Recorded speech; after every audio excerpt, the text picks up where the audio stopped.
Hello, vampire friends and vampire not friends and non-vampire friends, and it's too complicated. Start again. Welcome to Telling Tales. We run atmospheric and usually dark role-playing games, and this is one of them. Vampire the Masquerade 5th edition, our campaign, London Ascendant, which is gathering pace and proceeding beautifully. Before I get into anything else, I'll briefly introduce you to our stream manager, Steve, who helps us with all kinds of things. Evening, Steve. Hello there. Steve will be in chat. We'll be throwing images on screen, shuffling people about, and doing all that necessary stuff. And we always find it good to introduce him, just in case he needs to come on and tell us that we've just been banned from Twitch, or that there's some kind of horrific nuclear war breaking out, or something like that.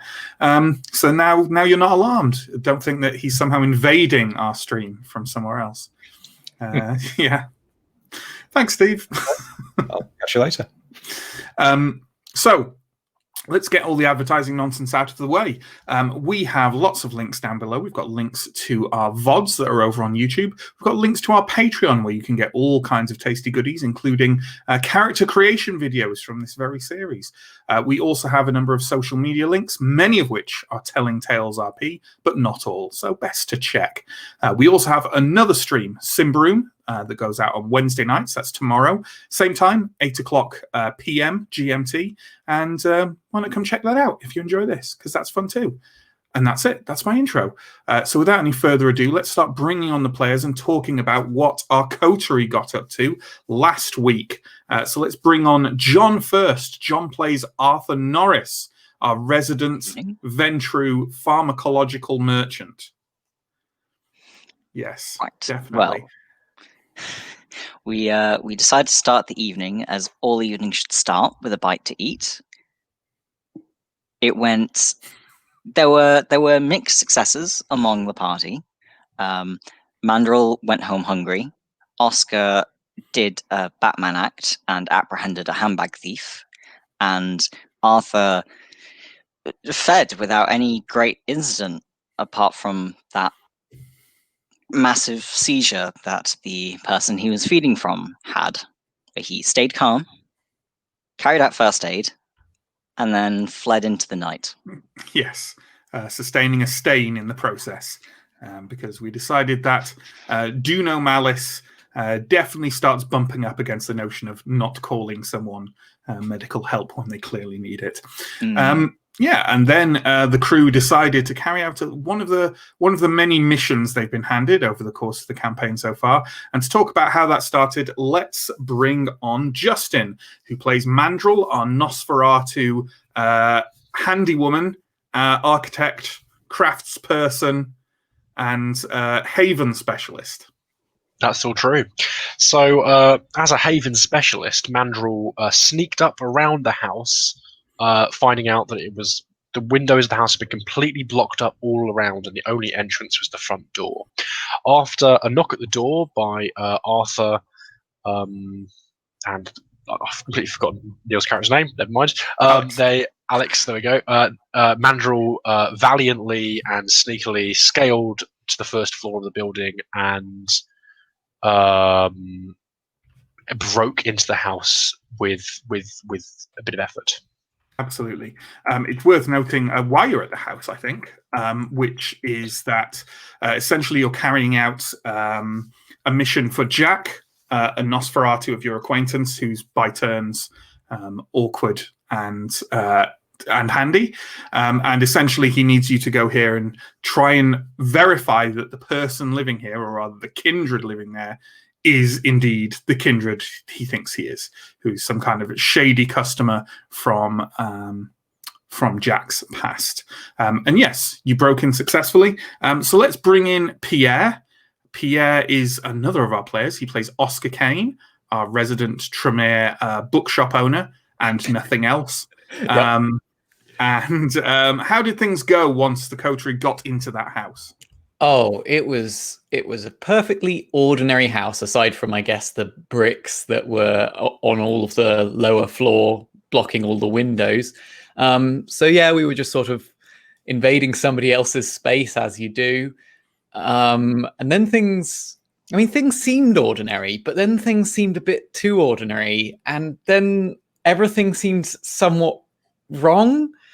And we sort of investigated separately, and time seemed to be working strangely, and there were voices, and everything was a little bit messed up. And myself and Mandrel were very freaked out. I think it's safe to say. You buy, I believe, a grandfather clock stopping as soon as you came up and looked at it. As soon as not passing midnight, and yeah. We basically wanted it all to be over as soon as possible, so we wanted to get our mission done. Well, fear not, because a step closer to completion of your mission happened and had no dark or intimidating aspects to it whatsoever. And to talk to us about that, let's bring our final player, Neill, who plays Alex, our resident Malkavian seer and prophet of doom. What happened in this house? Well, it was a perfectly charming small house. We wandered our separate ways, whilst Alex focused their mind and their energies on the stairs below, and some kind of presence or essence, one could say, was calling to them. It seemed somewhat unfriendly or uncomfortable, but Alex was sure that the call was a genuine one and that everything would be fine. So collectively, after everyone else was somewhat made nervous by mild superstition, we went downstairs and we explored this cellar or wine cellar. Mangold identified that it was perhaps too small for the house above. With her keen insights, we found a chain which we pulled, as we were very trusting in the local architecture. This led to a secret door opening, knocking over some wine, a tragedy if we were drinkers of that kind. Behind was a somewhat abnormal sight, even for us, I should say. There was a room with ancient books, a salt and chalk pentagram, manacles with a mummified corpse, and then a young man in manacles who seemed in some state of need. It was a slightly strange experience, but I'm sure that everything will be fine in the end. And there's got to be a perfectly normal explanation for all of this. I'm sure there is. Yes. So we pick up exactly where we left off. You're all stood in the doorway to this secret stone chamber. The young man, who looks very much the worse for wear, is completely naked and has kind of rather kind of tremulously yelled at you, "Please, you've got to help me. You've got to get me out." I think I can hand this over to you. Dr. Norris, would you be able to check on this young man and see if he is quite well? I fear the worst for him. That I can. Oscar, can you look at, and I point towards the salt and chalk sigil on the floor, that, and make sure it's not going to set me on fire or something. It should definitely be. You don't have to go through this in order to get to, like, it's at the very center of the room. Okay, but still, I think that's still a valid concern. Still don't want to go near it. Okay, if you think it's possibly dangerous, yeah, sure. Don't worry, we'll be right over. I go and look at the does the circle of salt mean anything to me particularly? Well, let's find out if it means anything to you whatsoever. Could you give me an intelligence plus occult roll, please? And we're setting this difficulty high. I think we're going to set this difficulty at 4. I think is a safe little estimate. Okay, I got 3 successes, but I feel like I want to do a willpower reroll to see if I can get better. Remember, you can't reroll. Remember, you can't reroll any hunger dice. Yep. Yeah. You got 4 successes. Okay. Yeah. This is not something you've encountered in your kind of, in your couple of years of finding and kind of studying textbooks about vampires, spurious or accurate. But instead, you find yourself recalling an older occult tome that you read years and years ago when you were just kind of mildly interested in all this supernatural frippery. It bears a very strong resemblance to a symbol you saw in a book, the purpose of which was the raising of the dead. Oh. Right. Okay. Okay. As you kind of reach that realization, you kind of see the chalk and the salt on the ground. You know the effect you get when you put something powder-like or something on like a speaker, like that, like just trembling and jumping just a little bit off the ground in front of you, and you hear very distinctly in your left ear a cold, distant voice saying, "Get out." Did you hear that? No. No. I just heard a Oscar, is voice. it safe? You said there was a desk in the room. There is a desk in the room. Yeah. Can I reach the desk? Could I reach the desk without crossing this sigil? No, the sigil is. I mean, it's not barring the way, but it is in the way of the bed and the desk, which are against the opposite wall, and partly the bookshelf as well. It's not completely. You could kind of hopscotch it, or even leap it. It's not that big. I would try. Can I try and my mandrel wants to search the desk for anything that might identify this person, so we can immediately leave and follow the nice ghost whatever things instructions to leave immediately. Sure. So, and I think Mandrel's pretty freaked out by the whole situation from what has just happened upstairs, and so just to clarify, by the way, Pierre was or Oscar rather, was the only person to hear that last voice. Just to clarify that, I still think I'd still say that Mandrel's actions are pretty rational. If I didn't hear the voice, then I would suggest this first to the team, saying, I think I'm just going to jump. I think I can probably jump across that and check that desk out. I think I vaguely recognize it. I think it has something to do with reanimation or bring back to life or something like that.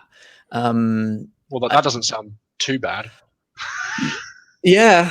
Getting caught up in something like that. Obviously, it's just a book I read a while ago. But the young man, kind of in chains, is kind of desperately looking between all of you and saying, "What are you talking about? Why?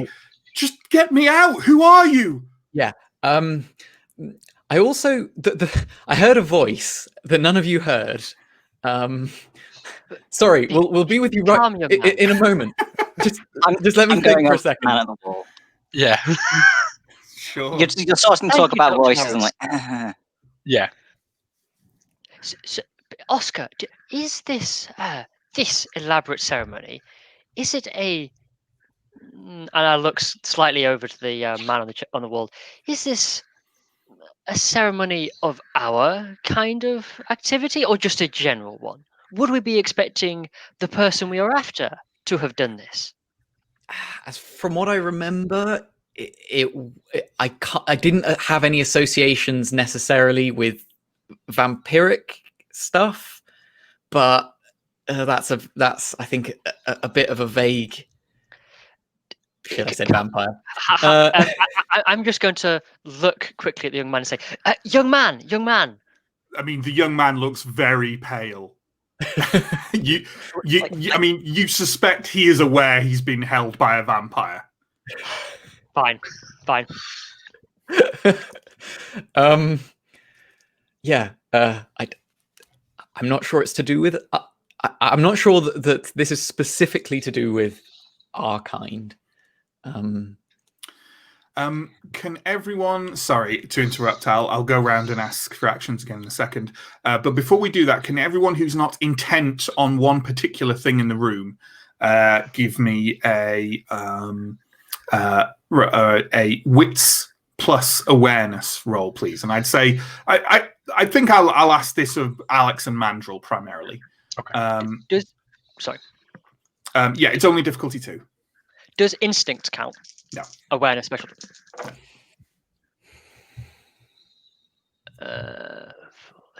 Difficulty 6 with a critical. Great. Totally I've got unnecessary success. I got 2 successes, rolling only hunger die. Great. So I'll just put this out there, and then we'll go back to actions. So the two of you who have been a bit more slightly more circumspect, maybe in advancing into the room, notice that kind of behind you to one side, kind of almost flush against where the door is swung out into the wine cellar, is a sort of a low stone pillar. It doesn't look like it's rooted into the ground or anything. I say a pillar, it's more like a low stone table, maybe something like that. Over it is a blackened, very crumbly, kind of imminently destructible looking paper letter. It's hanging in the air about 1 foot above this stone pillar, perfectly still. And there doesn't appear to be anything holding it up. No, there is definitely nothing holding it Leave up. that alone. Just leave that alone. Don't look at it. So beyond that, let's move, because Mandrill, you said you were leaping across the if the- no one is, the if I'm not sigil. getting, I don't know anything about magic or anything like that. I'm just Sure. dead. But if no one is telling me do not leap across the sigil, that would be.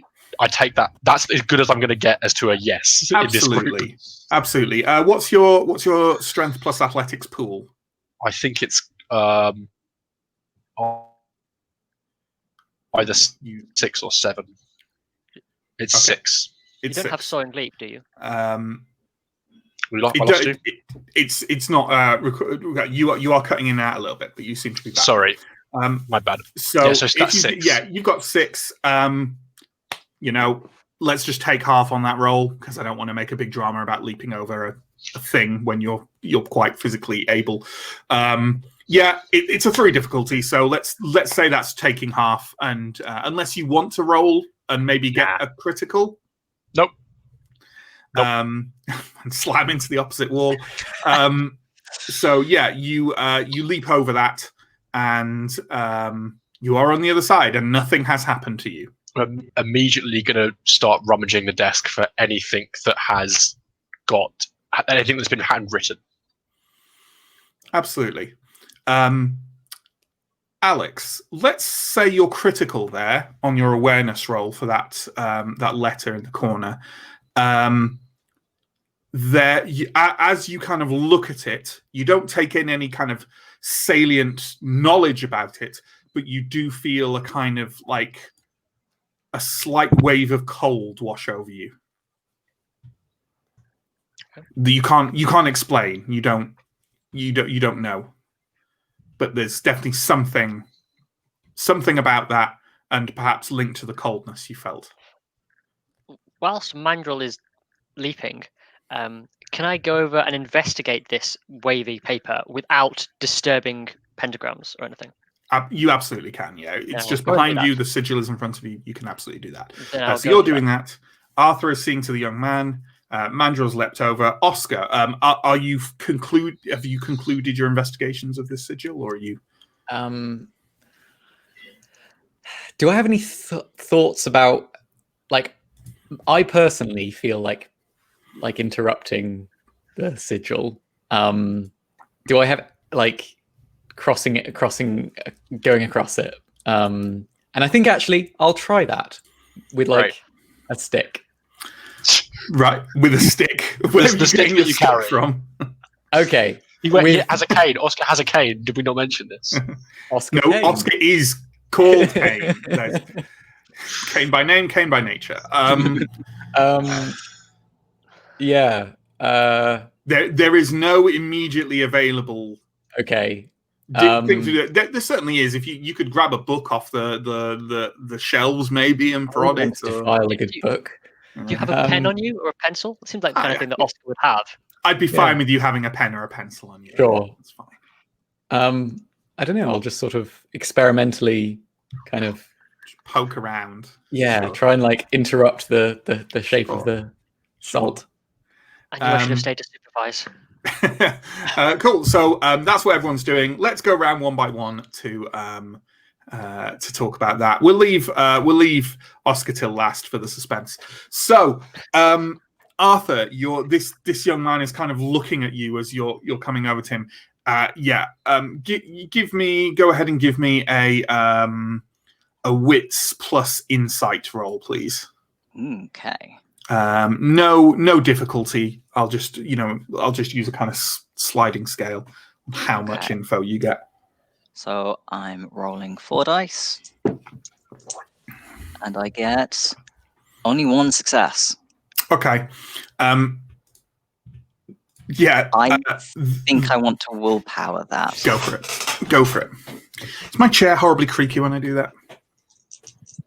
Slightly. Only when you do big movements. Only when you move. Yeah. I think it's the forward When and you backwards, breathe. not the side to side. Okay. 2 2 successes. successes. Okay.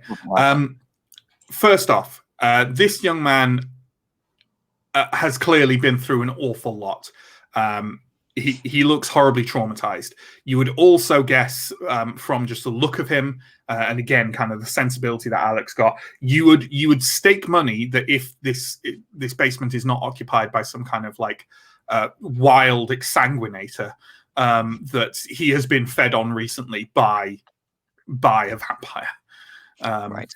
Yeah.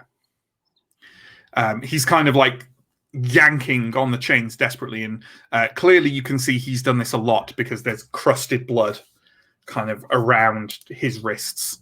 Yeah, he is not in a good way. Right. Will you hold still one moment while we look at these? He kind of blinks a little bit and says, yes.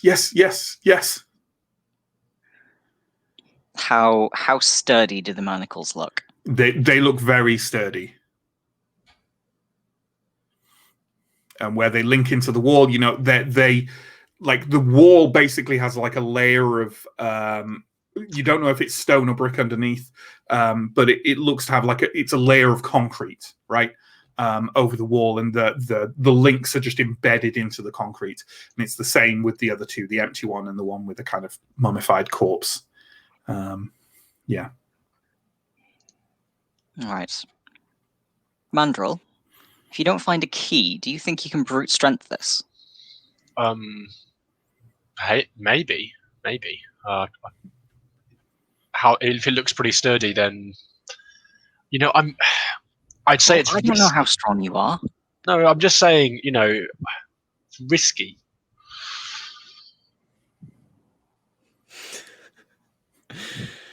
Right. Okay. Oh, okay. Right. I'll find a key. Is there anything else you're doing, Arthur, while you're there?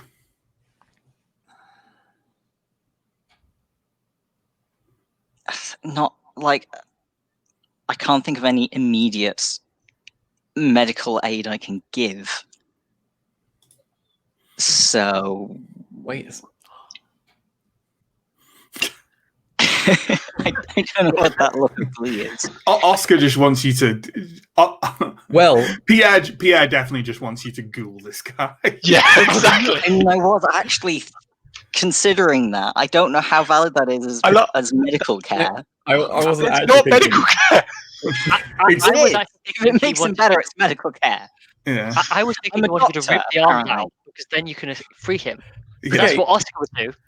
Yeah, Hey, but the arms are less difficult to pull out of the wall than. It's certainly one of the few circumstances where ghouling someone would not incur a stain.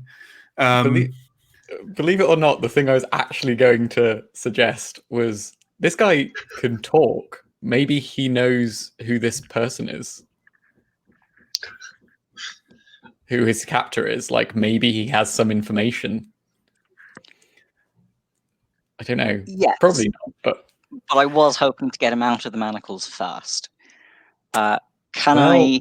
getting him out of the manacles could be conditional on. Are you saying this openly in front No, of the poor no, man? I'm not saying I mean- it openly in front of the man. This is, yeah. I feel like the thing I'm doing. This is Pierre's evil, not Oscar. Oh, this is Pierre. Right, okay. I have to distinguish. Can I? I'm assuming we're going to try and turn the room over, depending on how much room we have. But can I try some sort of I propose wits roll to think, if I kept a man in manacles in my basement, where would I keep the key? If. If Um, don't talk about that. I have no idea what that roll would be. equally, I don't think that's the kind of role I'd like to make, because like that basically failing it gives you information. Yeah, See sure. what I mean? Yeah. I mean, have I found a key immediately on the table of the desk? You have not, no. Okay, it's good to know that. Yeah. And speaking of you rummaging through that table, why don't you give us I think you've got long enough there that you can choose either wits or resolve. 100% resolve. And add investigation to that as well, please. That's actually a okay roll. And I get a sliding scale, like a sliding difficulty as well. Again. I'm going to re-roll 2 of the things because I want to get better than 1 success. Well, while Justin rolls as well, an interesting question for chat here, and the players as well to a certain degree. I'm using a lot of these kind of sliding scales of difficulty in V5, which isn't really as rules as intended, and it's possibly a bit of a holdover from my running previous editions where that was more the case. Let me know if you think this is interfering with the rules of V5. Over time, I think it isn't, but I could be wrong. 3 successes. 3 successes. Okay. So on the surface of the desk itself, you notice immediately, being as you were the one who saw the desk upstairs, this is literally an exact copy of the desk upstairs, clearly brought together, perhaps. There are a number of papers scattered around on the surface of the desk. All of them seem to be written in some kind of code you do not understand. The script itself you do not understand, and obviously not knowing the script, there's no way you could know what language it's in. Yes. There are also a couple of drawers in the desk, and you kind of try them. They are locked, but I'm imagining that may not be an issue for Mandrill. I am committed to searching this desk. Sure. What kind of... Let's see if we need to roll about this again, because it's not like it's a big iron construction or something. What would your pool be for a strength plus athletics roll, potentially with your potence incorporated in some way as well? Like for a feat of strength for, ripping this open, what would the pool be? So it's a base of 6, and then I have 2 points in potence. Yeah, but it doesn't add on in the same way, does it? No, I'd have to make a rouse check to spend them. Sure. Okay. Well, I think I think I'd say that it's I think I'd say that this is also difficulty 3. That it's really not hard to bust open these drawers. So I think without even using your potence, like with a great heave, you could do it. It would obviously make a lot of noise and immediately show that you've been here, but then you did break open the window anyway. Both of these things make me think that maybe I should be using my craft carpentry skill to get into these wooden objects as well. Hey, you know what? If you wanted to make that roll to see if you could get in more cautiously, go for it. I think that's a good idea. I suppose that if I could, so I would have, my craft is 4 plus 1 pit from carpentry, and then whatever you'd want. I mean, would you want a carpentry plus dexterity roll or something? I think dexterity would be good. Yeah. Cool. That's a lot of points. I think that's 8. Let's go for that. And let's make that a difficulty. It's not exactly what carpentry is usually used for, so let's make that a difficulty 4. I think that's fair. Okay, we got 10. 10 successes. When you're rolling 10, when you got 8 dice to roll, you're like much more likely to roll criticals. Oh yeah, of course, criticals. So okay. Although I did roll sorry, you can't see it. I rolled every dice was a success plus criticals. Plus so criticals. It was like great stuff. Is that a messy critical? I don't think so. Did any of the hunger dice come up as 10s? It's just saying critical win, and this normally tells me when it's a messy critical. So okay, but did any of the hunger dice come up as 10s? Because that is a messy critical. That is a messy critical. That's right, right, Neil? Yes. So I was just checking your dice roll keenly in future if it doesn't warn you. Yeah. Okay, I will do that. So yeah, and there are multiple 10s, just to make it clear. There are 2 regular 10s and 1 on a hunger die, so 3 in Yes. total. That is definitely a messy critical, which kind as of long as- weirdly goes against the sensibility of what you're trying to do here subtly, I guess. Yeah, it's Okay. any 10 is messy, even if it's not technically necessary. Sure. Cool. Let's say so yeah, you manage to kind of you realize what latch is holding these drawers in place. You know, you've put these on yourself, and like a little press downwards and kind of wiggle side to side, and you jerk them out kind of triumphantly. And as you do so, part of the surface of the desk crumbles in your fist with your kind of you know the so beast happy. inside howls in glee at your wits, and you Mandrill, she was trying too hard to be sneaky. But yeah, so we got the desk open. That's the main the thing. drawers are open. Yeah, it's all open. So Inside is a number of bundled sheafs of various different kinds of currency, and from glancing, at least 8 or 9 passports. Cool. Then I'm gonna be stuffing all of this just into the pockets of my clothes, including everything on all of the papers, the passports, and the currency. You know, at this point. Yep, sure, that's absolutely fine. There's not a huge amount of stuff, you know. You can like, I'm perfectly fine with you having some kind of like backpack or something with you. Are you using something like that? I think Mandrill's a backpack lady. Practical. I mean, yeah.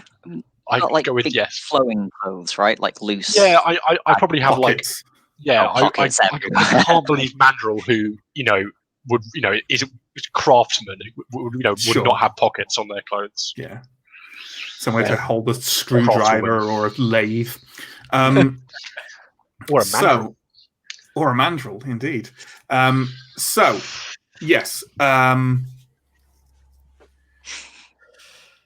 Yeah, that will do for what Mandrill's doing over there for now, I think. So, Alex, you are more closely investigating this odd, floating, burnt, crumbling letter over the pillar. And just in case we've forgotten since last time, I still have heightened senses active. Sure. I'm both thinking just for looking at this, but also generally in case someone, I don't know, I hear someone entering the house. Absolutely. So, what would you like to know, I suppose? I'm looking at it, seeing if I can recognize if there's anything written on it, if there's anything special about the paper, if I know what ritual, if any, there's some kind of ritual given the pentagram that's involved with, etc. I think it's safe to say I don't think I'll even ask for a roll on whether you know what kind of ritual you definitely don't. I think it's safe to say the paper, from closer examination, it's written in English. You can see some bits and pieces of kind of script still readable on it. It seems to be a letter, and it seems to be a letter somewhat not humdrum, but non occult or anything in nature. From the little bits you see, in fact, you think this is a love letter of some kind, and it looks to be kind of modern paper, modern. It's been written with a pen, like a modern style of pen. Yeah. How much do I know about? Sorry. There are just to add to the thing of it, it's crumbling to the extent that bits of it have kind of come off and have fallen and are now frozen in the air around it. So yeah. What was your question? Sorry. I was going to ask how much I know about ghosts, because I'm guessing there is a ghost involved. How much do you think Alex knows about ghosts? Well, I would say probably not very much. Okay. But if you have reasoning or not a counter argument, my argument is simply that I have a cult 3, which is the extent sure. of my argument. from my perspective, and not to get into a wider I'm not a discussion necromancer, obviously. of World of Darkness things, I'd say Occult 3 is sort of the realm of knowing that necromancy and ghosts exist rather than knowing specific mechanics around them. Right. From a vampire perspective, and knowing more advanced things about vampires. I'm happy with you making a roll if you want to pick up on any information, but I would probably set the difficulty very high indeed. Okay. Then I won't do that.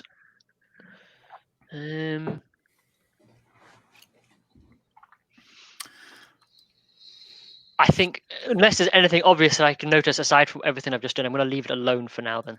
Sure. No problem. So, Oscar, you are taking a pencil out of your pocket and starting to disturb the sigil. Is that right? It's like some sort of ritual circle of some kind. Yeah. I wonder what happens if I do this. Describe to me exactly what you're doing. So, my first step is, so I'm guessing it's kind of circular in nature. Mm-hmm. I think I'll first sort of push the pencil across the main circle, interrupting the salt. Does anything seem to happen immediately?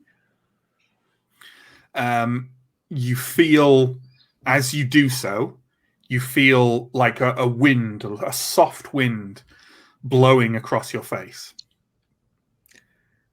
And then nothing else. A soft wind blowing across my face from the direction of the No, from no direction. I mean, not from no direction, just not from the circle. Okay, well, that could just be wind. Probably just wind. Yeah. Well, I suppose that we're down in a cellar, so unlikely to. Okay, well, the scientist in me wants to find out if I repeat the same thing, does the same thing happen? So I do it once more, but in a different place. Nothing happens. Okay. The scientist in me wants to find out what if I snort it. Is it still sort of? Is it still rumbling like it was? No, like no. rumbling, That was a brief sort of thing that then faded out. Okay. And it's just purely made out of salt. It's not. There's nothing else. Salt, but there is chalk on the floor, but it's had salt kind of sprinkled over it. Right. So I'd say salt because obviously you can't. I don't know. Maybe you want to Last Jedi it, but like. No, I don't think I'm quite that curious. It looks like salt. Okay, I'm a bit. Can I? Where's the bookcase?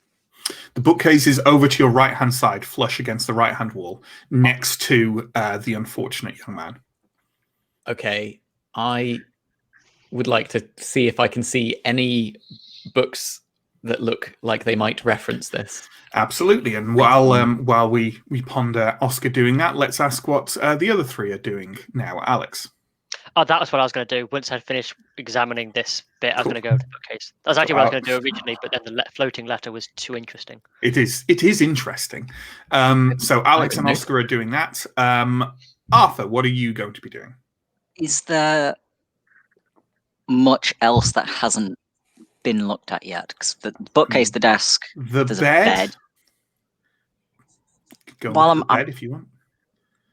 I'm going to have a begrudging look at this mummy. Sure. Because that's weird. Yeah. Mandrill, what are you doing? I'm going to tell everyone I've got some papers, some passports. Let's leave right now. And then I'm going to cross back across the room. If you're happy for me to take the same 3 successes to hop I'm over absolutely the thing. fine. And then I'm going to stand in the doorway telling everybody, let's leave. Okay. Until they shush me. It seems that is the quickest and easiest action to take. So we'll have Mandrill do that first, I think. So Mandrill, you leap back across the sigil and are now in the doorway, kind of like, we have the stuff, let's go. So with that in mind, let's go through and see what the others are doing. So Arthur, before you can get a bit, is there any particular information you want about this decomposed, slightly desiccated corpse? I guess I kind of just want to know what it's doing there. Because normally mummies are things you find in tombs. I mean, when I say mummified, I mean it's been there looks like it's been there a long time. And was probably dried, I'm guessing. Well, yeah. I mean, you don't know, but yes. What I specifically meant by it is it's past the state of gooey decomposition. It's been there a while, but it's not bones. I wasn't looking for anything in particular. It doesn't seem... I maybe misspoke. It doesn't seem, like mummified. I get what you mean. I'm not looking for anything in particular. Vague curiosity and also narrative horror movie vision of whether it's going to wake up and flail at me or anything. Sure. But otherwise, it's just, that's a weird thing. Sure. So yeah, do you want to take if you want to take a kind of general investigation of it, then just give me a wits plus investigation roll. That's fine. Wits plus, so a wits roll. It's 3 dice and 1 success. Okay. You know what? I don't think there's anything you can particularly tell about this. The corpse has been there a long while. But you're no expert on decomposition or these matters, so there's not much you can really tell. The young man kind of sees you looking at the body and says, "They were here before me. They were like that. They were like that when I got here." Right. Why is it still here? He uses it to talk to the voices. Oh.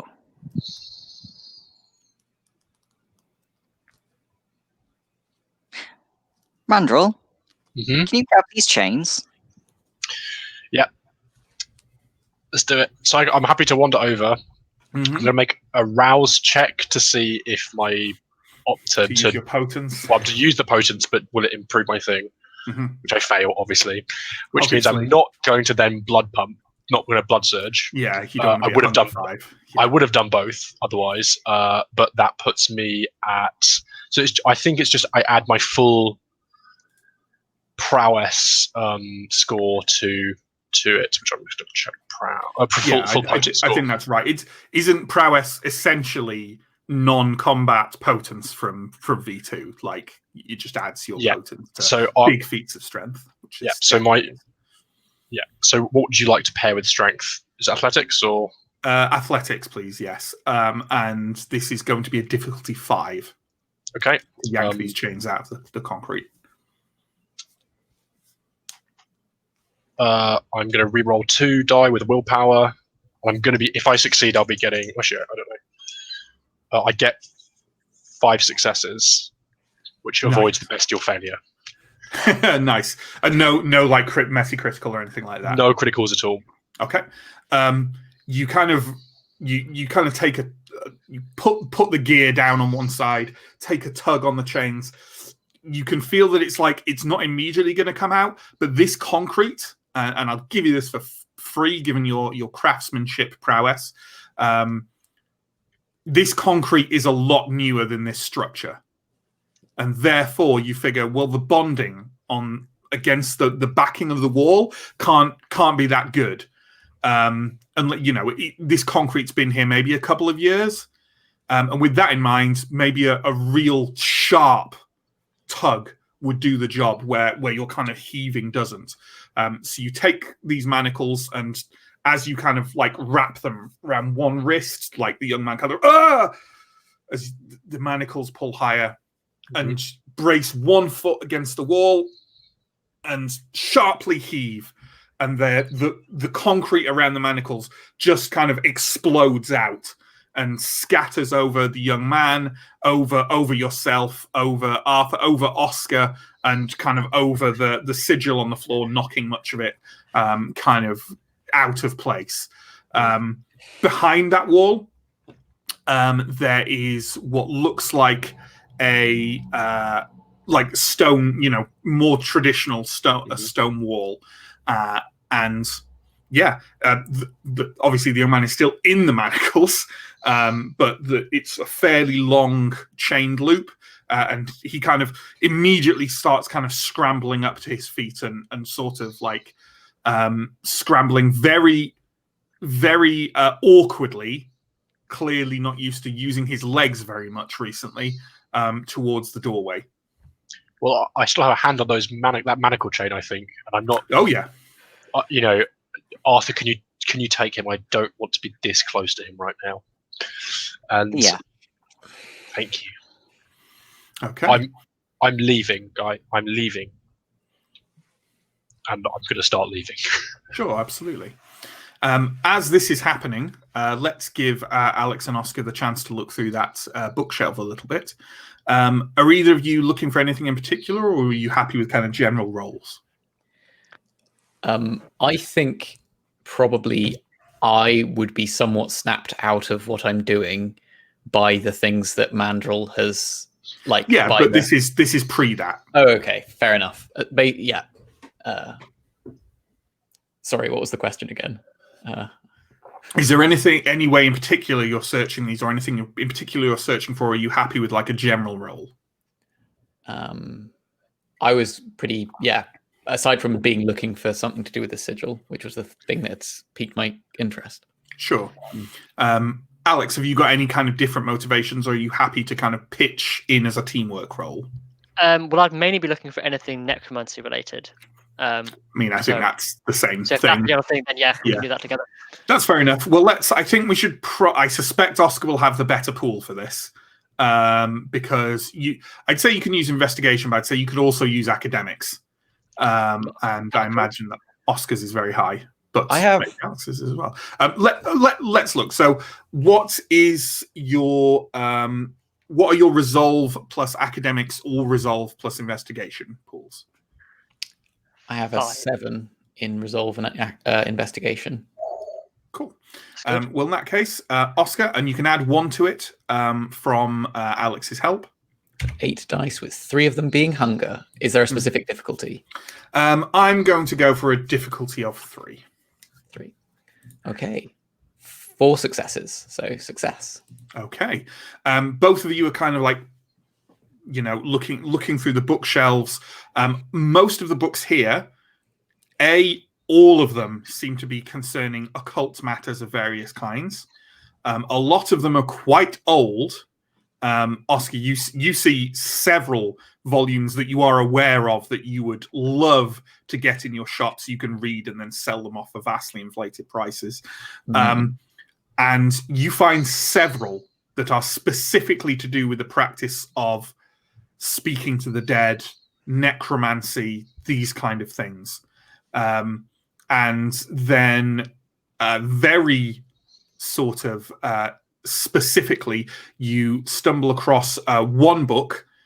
You're kind of drawn to Alex seems to be very interested in this one shelf, and as they're kind of like flipping through stuff, you kind of reach down and you grab one that was in kind of the back of your mind as to maybe you've heard tell of this volume, and you wondered if all this lore was gathered here, then maybe this one that you'd heard of would be there as well.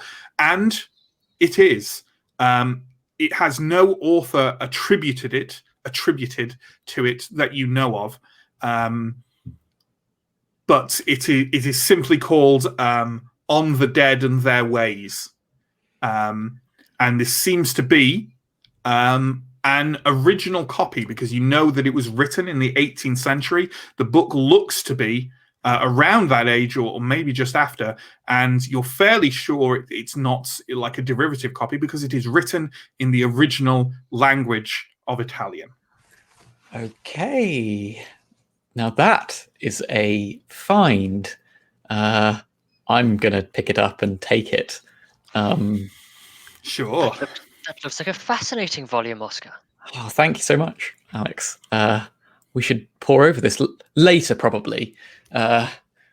Unfortunately, yes. The chains explode out of the wall. Oh, it seems that change is afoot.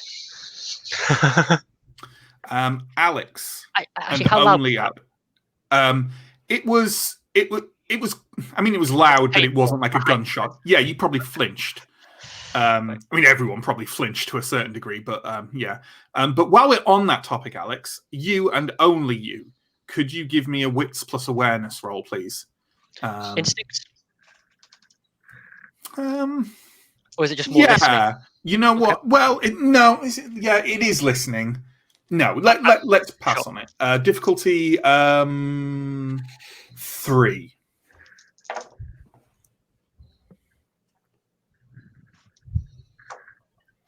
Three. Mm-hmm. There, You got 3. 3. If you didn't know better, you'd say you just heard a car pulling up outside the house.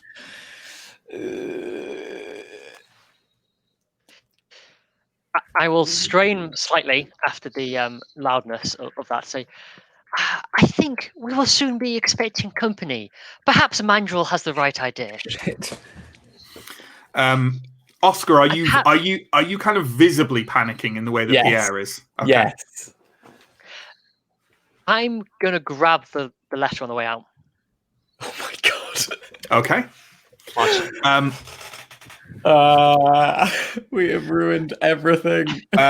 So, Oscar, let's picture the scene now. You're in this secret chamber. Mandrel is probably already moving towards the door.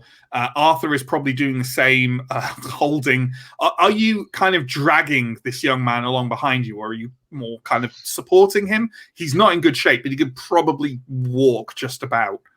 I think I'm supporting him and Sure. also keeping a hold on the chain in case he suddenly gets his energy back Rabbits. and runs off and does Yeah. something stupid.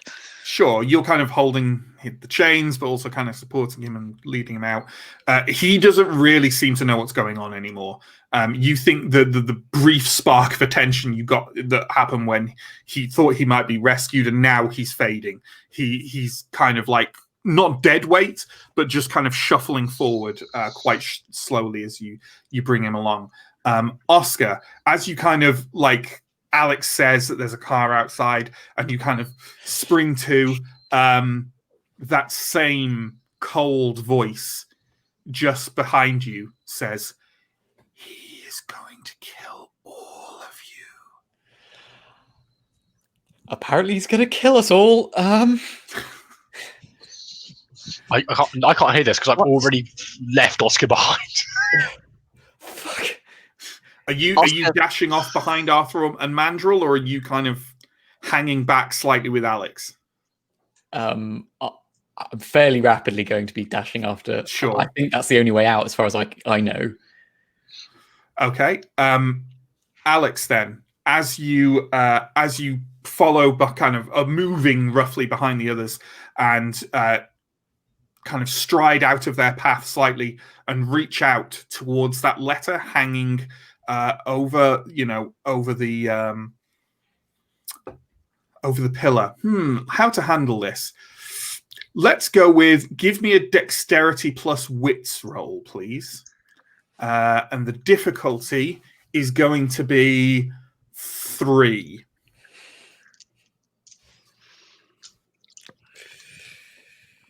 Do I think this is important? What are you thinking of doing? Whether I blood surge or not, you see. You can't tell me. Yeah. This is not like whether you manage to get it. This is, you'll find out. You'll agree with me, I think, that consciously improving your chances of it doesn't make much sense. Okay.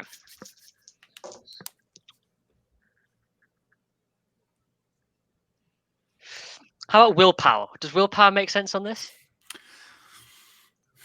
I don't think it makes sense, but if you want to go for it, you could go for it. Go for it if you want to. I'm going to go for it. 3 successes. Okay. In that case, you hear the voice in your ear saying, no, no, no, no, no, no, before you touch it. The voice that sounds still cold and distant, but have you heard the voice yet? No, maybe you I have haven't. not. Okay, then it sounds cold and distant, but I very. did a premonition earlier. I don't think that was a voice. That was just a feeling, wasn't it, of cold and it's cold. It's a cold, distant voice. But where everyone, just for context, I guess for the players, where everyone else has heard it as this threatening, mocking voice from beyond, it almost seems to you that it's literally an actual person, just oddly coming from an odd space around your head. Are you going to stop yourself before you touch it? Did it seem like a warning? Like, were they scared or were they warning? Oh, no, they're scared. Then I'll take it, definitely. Yeah, obviously, yeah. Obviously. Okay. You reach out and touch the letter. It immediately crumbles into burnt, scattered dust that drifts down around the pillar and kind of like, each particle of it like fading off into the air around the pillar. You hear a distant, cold wail of terror and pain that just fades. Are you going? Like, are you immediately moving after this, or are you kind of stopping and? I'll probably just go. And then turn around and follow you. Flipping. Nothing's going right for Alex today. Sure. Poor Alex. Poor Alex. Yeah, that seems about right for Alex. So, and the wail carries on as you leave the kind of wine cellar and start ascending the stairs. I just love to add, by the way, I like... This what has just happened may mean no more for World of Darkness aficionados for other people, and I'm fairly sure that Neill knows what Alex has just done. Apparently Alex doesn't. So Alex unintentionally, and like if Alex had known and had done it intentionally, we'd definitely be looking at some stains right there. But I think that Alex simply doesn't know what they've done, so I don't think we want to. Yeah, that's why I was going to not do it, but Alex. But we'd already demonstrated that Alex doesn't know anything about necromancy, even though Neill knows that's absolutely valid. I think that's absolutely valid. I mean, I think what Alex has done is remove the witness. Oh, you got one witness with you. That's certainly true. Yeah. Anyway, Alex has gone, as far as Alex is concerned, this is just some weird ritual that's taken it away from them. Yep, absolutely. So. The rest of you bounding up the stairs, or at least trying to bound up the stairs. Mandrill in front, probably going just about as fast as she can. Arthur behind, impeded by the young man and trying to drag him up these stairs. Oscar behind Arthur, probably kind of desperately trying to go a bit faster than that. And Alex, probably the least concerned, walking along behind, I would imagine. I was just going to say... Sorry, I was just say I'm still going swiftly, although I do have Silence of Death on now. Not that it matters, sure. But I'm also I'm probably slightly slower just because I'm listening out to see to tell if I can. This is a weird sentence. I'm trying to determine where they are based on do I hear a front door opening or anything or footsteps or anything like that. Sure. If a person is coming through the car. You can indeed hear footsteps crunching in the gravel up to the front door. It's quite a long drive though. I'll just whisper as loudly as I can whisper, coming in front door. So I guess we're heading up to the top floor, right? That's the upstairs. Fuck. Keep moving upstairs. Okay. Let's see about this. Mandrill, can you give me a dexterity plus athletics roll, please? Difficulty 3. Cool. probably too important to auto. 3 successes or a bestial failure. So 3 successes. Okay. So, Arthur, what's your dexterity plus athletics pool? 3. Right, and you're definitely going to get a malice from helping this guy along. There's no point asking you to make that roll. Oscar and Alex, are you attempting to get past Arthur in any way, or are you effectively resigned to being blocked by Arthur and the young man, who are definitely occupying the stairwell in front of you? I mean, I have a dexterity of 1, so I feel like I'm aware that I'm actually a kind of pudgy, not very probably mobile overly aware. You know, speaking from personal experience. I'm like, this is my nightmare. I'm going to die down here. Well, you actually get stuck for eternity of life like this, perhaps. Yeah. Alex will be trying to assist as much as one can assist, whilst behind someone pudgy who is behind someone. Yeah, absolutely. Right. Yeah. Let me think about. So, what is your dexterity plus athletics pool, Arthur? Is it what is it? Did you say 3? 3. Okay. Can blood surge? Yeah, potentially. If you want, so okay, I will say.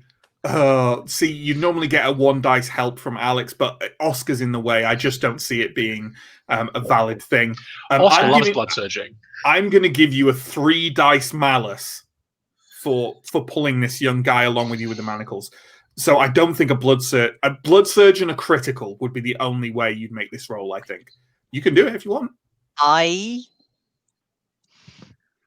don't know if this will work, and it might be slightly cruel, but I'm going to turn to the man, and I'm going to look him in the eye, and I'm going to say, "Move faster." Before you say that, can I just flag that as Arthur uses Dominate a fair bit, he will probably be aware that it cannot overcome actual physical issues. You know what I mean? Right.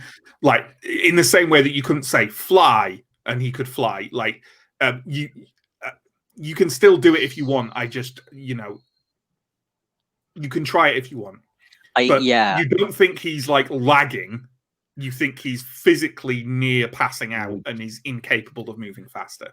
Sure. I guess I was hoping of triggering some sort of adrenaline must do this thing. I mean, I am open to people arguing me out of that point of view, but does anyone think that he could be persuaded to go faster, Alex? The most you could do, and I'm mostly agreeing with you, Matt, but the most that he could do is to say something like push past the pain, but even then he'd get to roll to resist it as he's being told to do something actively harmful to him. Yeah, I mean, if you want to do that, obviously think about if Arthur would think to say that. It's but that would be another point. Although maybe staying there is more cruel, so this might be like. Maybe that's all consequences and stuff, right? Yeah. If you want to give it a go, give it a go. And that's not my, that kind of sounds when I use that voice that's like, if you want to try. I think I'm not going to be outright of ignore the pain, but I am going to try the move faster. Okay. There's no roll for it. Oh, right. Okay. Yeah, of course. Yeah, there's no roll in. Unless he's actually resisting. Even then, I think that's only kindred. No, if he's actually resisting, which I imagine he would be if he's in great pain, he gets a roll. Not that it really matters. Well, we've already established that kind of phrasing probably wouldn't get you anywhere. But you know what? Let's make it interesting. In the current state he's in, he is probably very suggestible. So I'm going to say he kind of interprets it that way. But I will also have you do an opposed roll with him. And that's just like his own internal, his body's physical safety systems are telling him to go this slow. So let's make that resisted roll. So resisted rolls for dominate in V5. I do have the thing here. Is this the what level of the power is this? This is it's first level, but I think it rolls against my total level in Dominate, right? Is it Compel? That's what I'm asking. Yeah. It's Charisma and Dominate that you roll, and he resists with Intelligence and Resolve. Yes. So, Alex, sorry, you were going to say? I was going to say, and if he's been tortured recently, he might have suffered willpower damage and be impaired. Absolutely. What would impairment? What's the malus for impairment? -2 dice. Okay. Well, let's go. Let's say that he would normally have. Okay, it's 2 successes you need.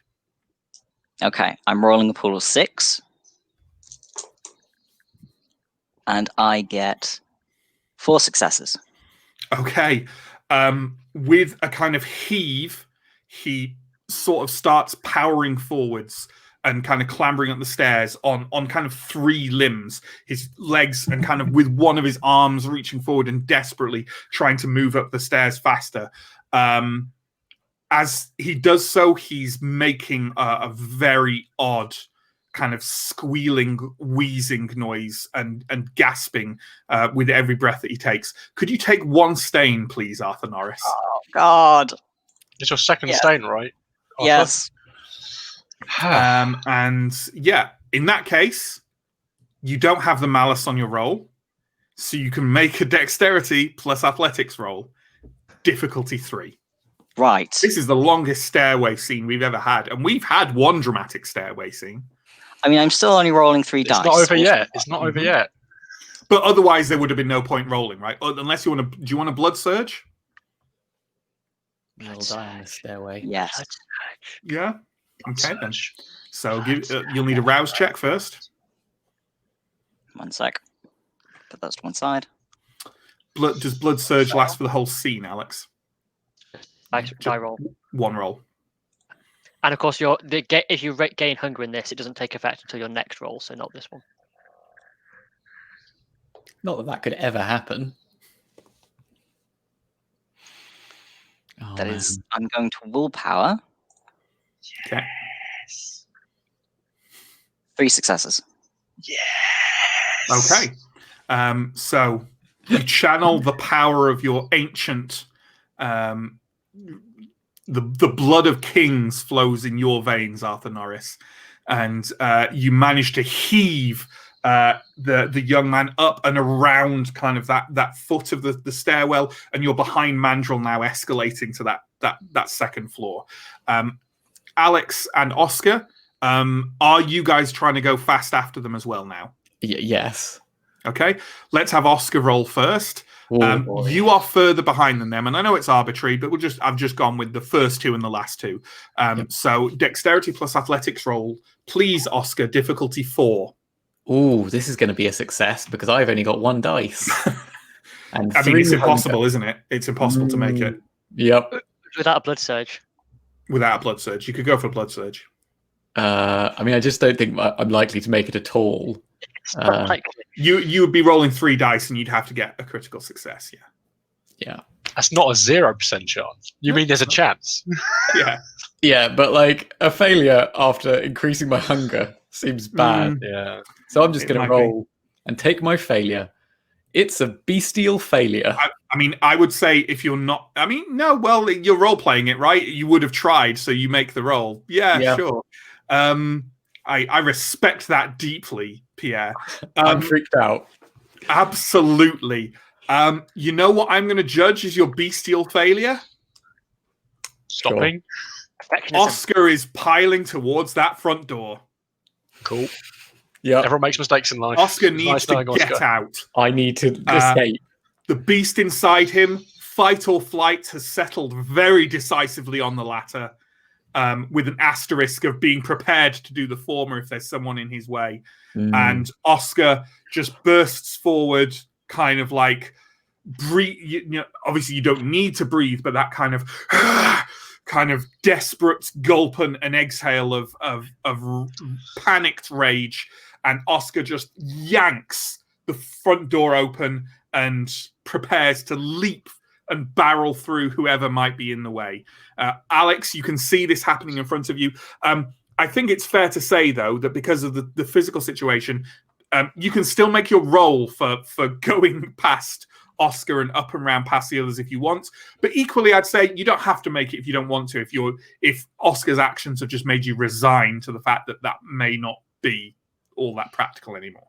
Yeah, because in order for this to be worthwhile doing, I'd have to get past them and stop Oscar, which seems unlikely. There's no stopping Oscar. I think it's fair to say that Alex can be resigned to Oscar's actions at this point. Okay, Oscar has yanked open the door. I would say that Mandrill, you're past the point of being able to see who is at this door. Because you're up and round. You're basically because the stairways kind of double back, right? Like up and then round. You are past that first landing of that stairwell.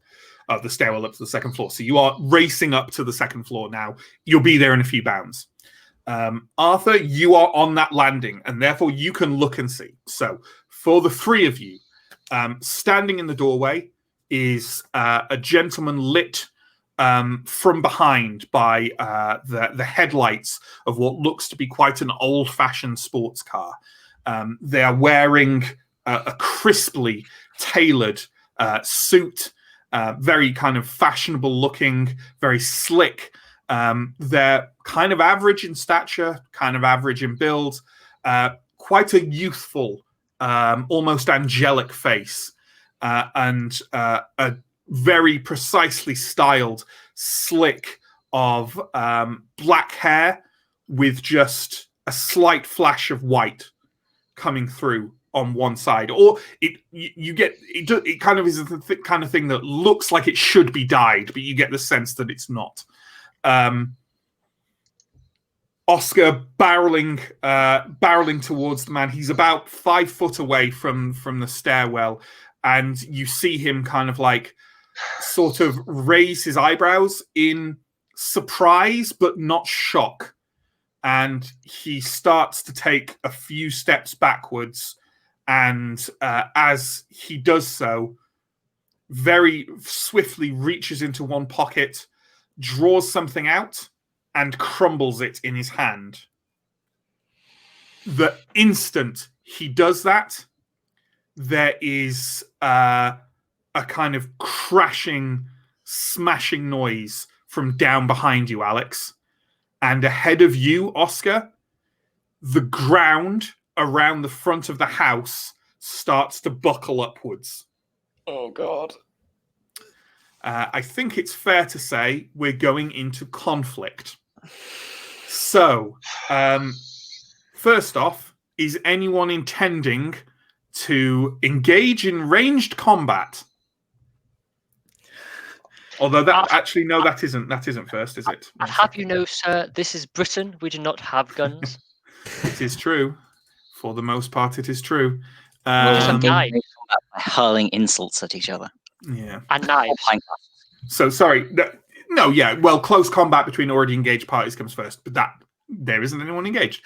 No one's engaging in ranged combat. I don't think anyone in the party has a gun. So, newly initiated physical combat.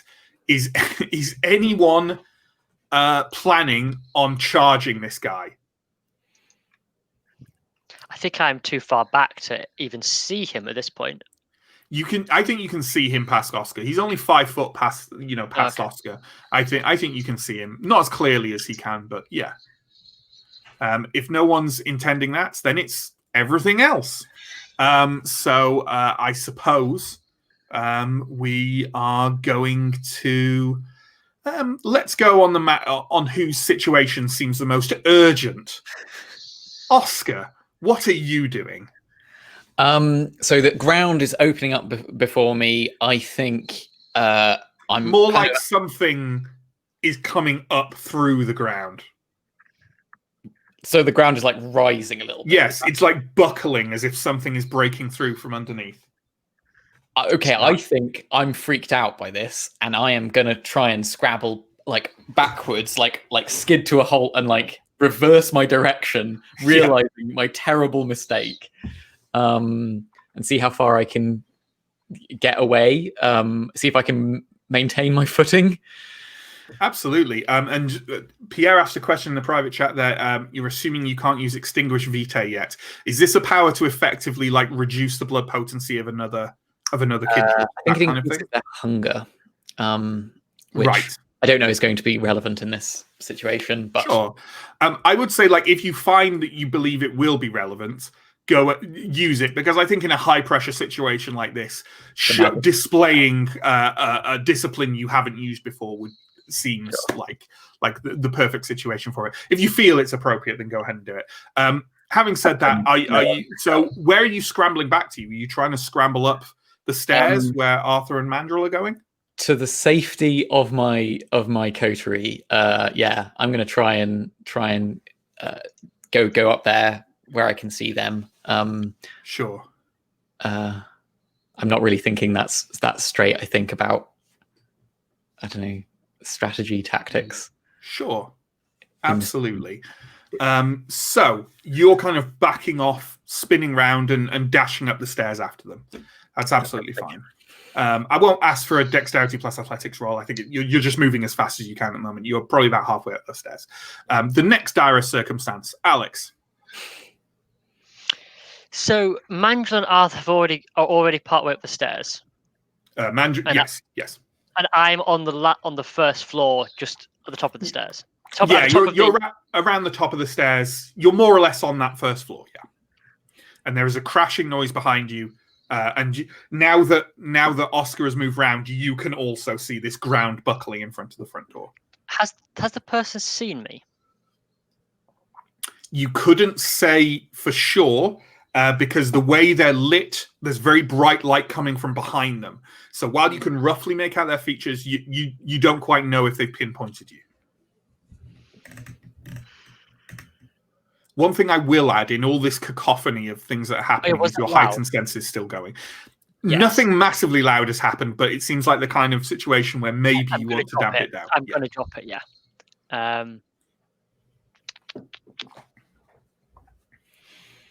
Do you want us to come back to you? I'm perfectly happy to jump to someone else. I think so, but I can't quite decide based on what's going to happen next, whether I'm rushing after them or whether I'm staying and trying to hide. Absolutely. That's absolutely fine. So, Arthur, what are you doing? You have heard everything and seen everything from your position. The young man next to you, you know what? Actually, he's not reacting because he's desperately trying to hold his body together under your horrific command. Oh, wow. Which I gave while trying to help save his life. Sure. Beside the point, I'm going to keep moving up the stairs. I think that's absolutely fine. You're moving up behind Mandrill. Let's say you're on that first floor, the second floor now. Yeah. Mandrill, what are you doing? You have heard the door opening. You've heard probably Oscar yelp in alarm. And I'd say you probably heard some kind of noise coming from the basement. I'm going to follow my convictions, and I am going to let Arthur past, tell Arthur to get out and get safe, and then I'm going to, if I can see Oscar coming up the stairs, I'm going to stay where I am, but if I can't, I'm going to go and join Oscar. Okay. I'd say you can see Oscar coming up, so you've herded Arthur past, told Arthur to get out, and are now joining Oscar partway up the stairs. Yeah, or I'm last one out, so I'm going to make sure everyone gets out. In that case, you can see everything happening outside that front door. So you see the man standing there, you see the ground buckling in front of the front door. Alex, we're back with you. Assuming I've seen Manuel come back to where Manuel is, I'm going to then try vaguely, unobtrusively to dart behind and go on the stairs. Sure. I can see. Yeah. You can see that your coterie mates are there. So yeah, dodging around and going up is absolutely fine. Okay, so you are last up those stairs then. So, Alex, can you give me I don't know why I'm looking here because I've got it written down. Can you give me a composure plus wits roll, please? Difficulty 4.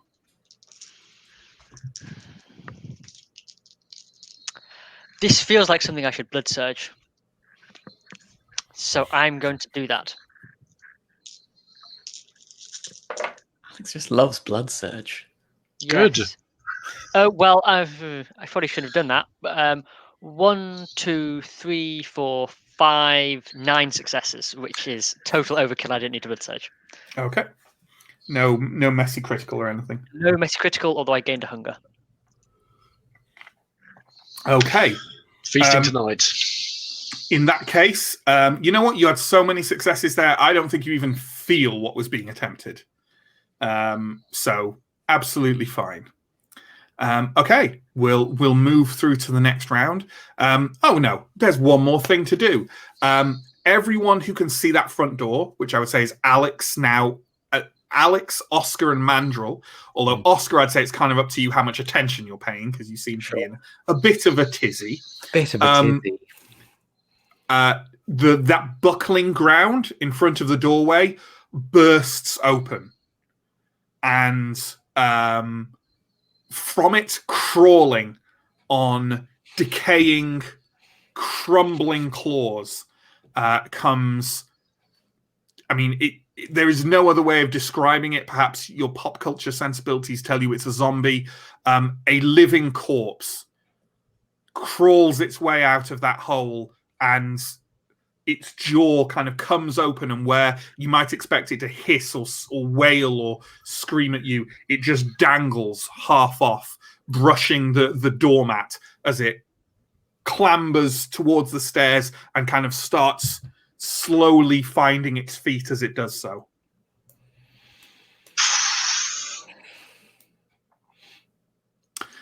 So, let's go in order of how fast we're away from this situation, shall we? That seems like the thing to do. Arthur, you're on the second floor here. You've got the young man with you. You're past the stairs now. You're not aware of, the living corpse crawling its way into the front of the house. What are you going to do? I'm going to try and get to the window and then figure out the best way to get this young gentleman down to the ground without just dropping him. I don't suppose the manacles are long enough that we can use to... Dude. I mean, they're both still attached to his wrists, so... Well, that's what I was thinking. He was just going to lower him down on them. Oh, okay. I mean, now you're coming to that window, which is, directly ahead of the stairwell. You can... I'd say you can't see the corpse, but the man is still stood there. He's in front of he's essentially in front of that window. I thought the window was around the back. Oh no! Otherwise, you wouldn't have seen it from the street, would you? There are no windows on the back of the house. Right. So he's there. You can see him stood there, and Arthur's probably got the best view of this guy now. And you can also see that he stood there looking quite calm. And you can see that in one hand he now has a pistol, a revolver. You're not an expert on guns, but he's definitely now armed, has drawn it from somewhere. Right. I don't know what to do. Do you want us to come back to you? Yes. Okay. Let's go with Mandrill then. Mandrill, you can see everything that's happened. I would say that the other three of you haven't got a good enough view of the guy that you can see that he's drawn a gun. But other than that, is Alex up the stairs? Is there any way I can help Alex up the stairs? You don't think you need to help Alex? Oscar is kind of flush with you on this midway landing, and Alex is right behind Oscar. Well, if I can help any of them, my job is what I want to do is get everyone up the stairs as quickly as possible. If there's any way I can facilitate that, I would do that. I don't think there is, because any help you provide would probably just push them over, if you see what I mean. You can't run for them. So no. Then can you also come back to me? Yes. Oscar, what are you going to do? Okay. I am going to. When I went into that empty room, was there a window in there? I think it was around the side. No, there are no windows in any of the rooms of this house. The only windows in this house are on the front. on the floor you're on, that upper floor along the front of the house in the hallway. The only windows anywhere in the house. And there's the front door. Those are the only ways in and out of this house. Gotcha. All right then. I run for the window. I open it. He's already seen me. I'm not aware he's got a pistol, so I try and get out. And Okay. I think it isn't it. Is it like a roof that there's like a sort of adjusting No. bit? No. No. Sure.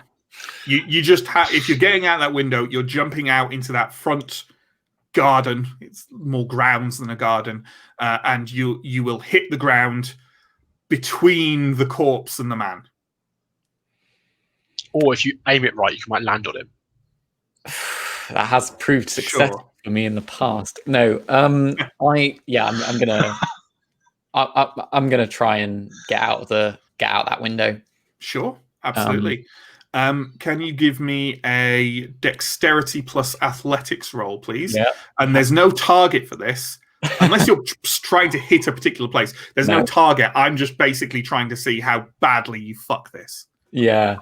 All right. That's a failure. 0 successes. Okay. I'd say that you don't really leap from that window so much as you just straight up fall. Yep. Could you I mean, just keep it light. It's not a long fall. You know, it's like a 10-foot fall. Those can be bad, but you're a vampire. Just take 1 superficial damage as you crash to the ground, and you don't land on your feet. You just kind of crashed. You're now on the ground in this large, dark, empty grounds. Behind you, you can't see it, but you can hear that corpse making its way forward towards the stairs. And stood a couple of feet in front of you is the man with his gun drawn. So, Alex.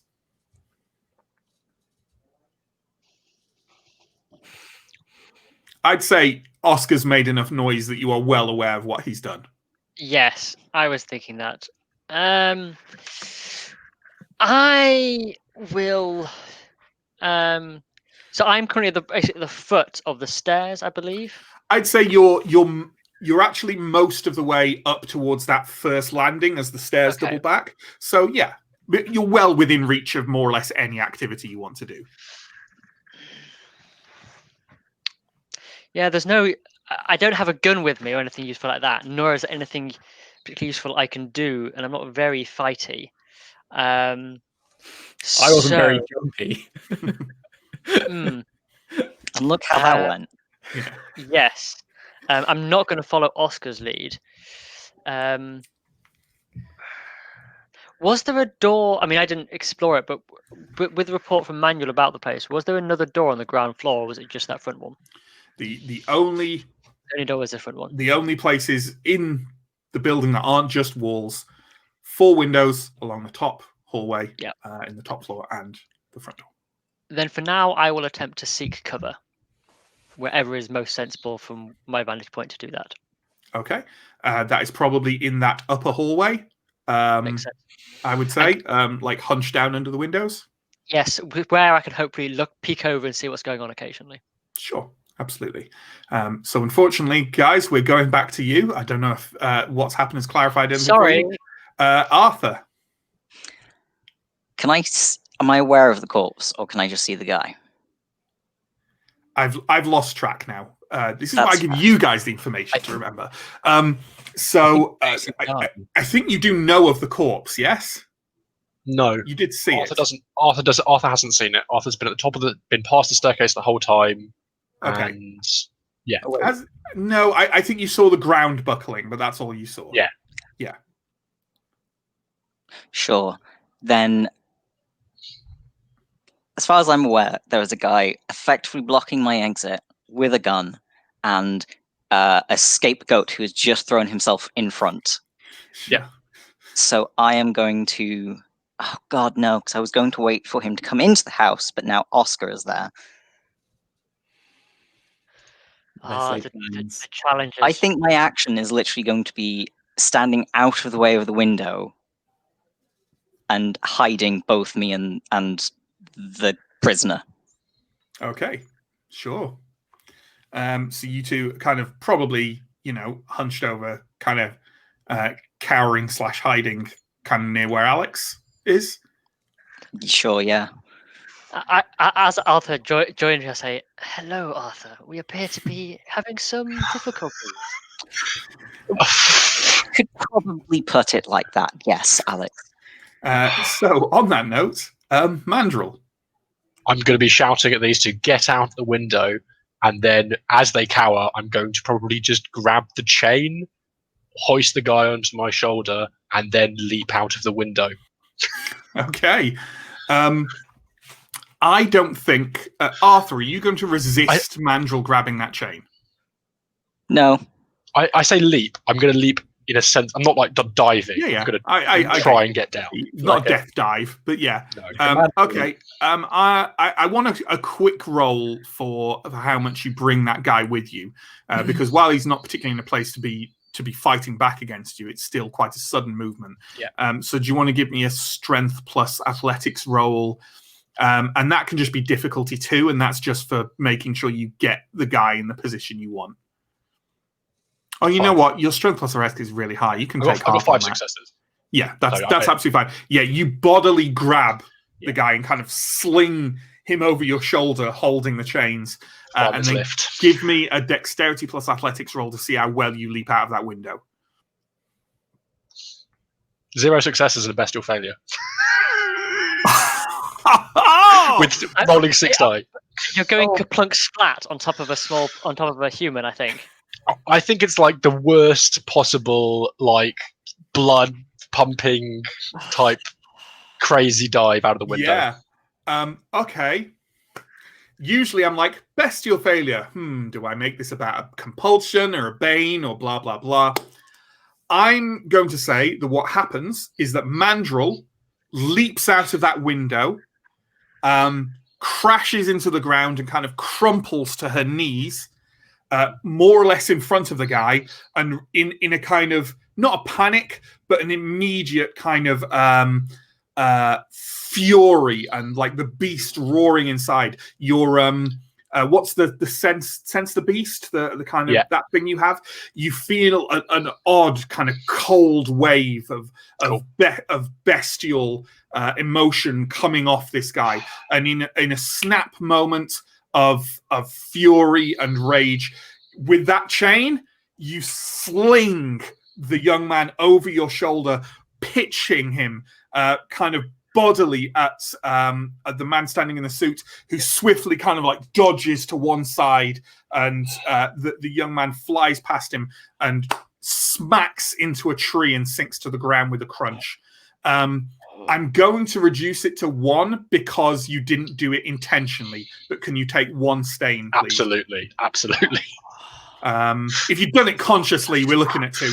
Can you also take 1 superficial damage from hitting the ground? Oh, badly? fine. Yeah. Where do I record stains in the sheet?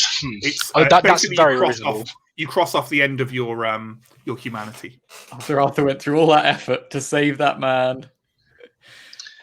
Look, I'm just saying we dealt with a problem. The guy was a problem. The guy's no longer a problem. This is a very Oscar-like way of solving the problem. It's good. I like it. Sure. Arthur and Mandrill will have words about this later. Sure. Yeah. So, so now let's handle the non-coat reactions. So I don't think anyone's got eyes on the corpse. So what I'm just going to say is that Arthur and Alex, you can hear something scrambling up those stairs, making a horrific kind of noise as it comes.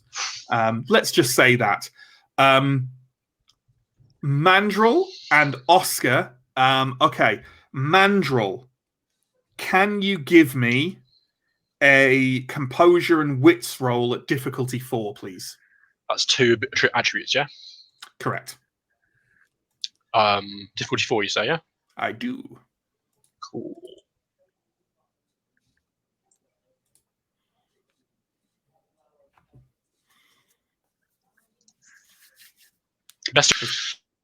Justin has frozen. Bestial failure was that? That sounded like the start will be. success Given that to me. Given that he only has hunger dice at the moment. Yeah. Okay, he's back with us. What did you Sorry. say? Sorry, Justin. I said a bestial failure, 0 successes. Oh my god. Oh my god. Okay, that's fun. Oh. Justin, Cool. you, or Mandrel rather, you are. Do you remember? Okay, cast your mind back to last session, where Mandrel was terrified by the voice appearing in her ear, and you had that cryptophilia reaction, right? Okay, Mandrel, you are in the study, and a voice has just whispered in your ear. You are taking now the same actions that you took then, but more enraged, more you're frustrated and enraged, and the beast inside you is terrified, and you are thrashing around this study wildly. Generally, the course of events that happened is playing out for you now, but with that kind of an element of rage, and things are working out more or less the same, but it's like you're living those moments right now. For everyone else who can see Mandrel, who landed on the ground kind of like, almost like kind of like Iron Man superhero pose, right? Kind of down on one knee, is now on both knees, tipped backwards, staring into the air, occasionally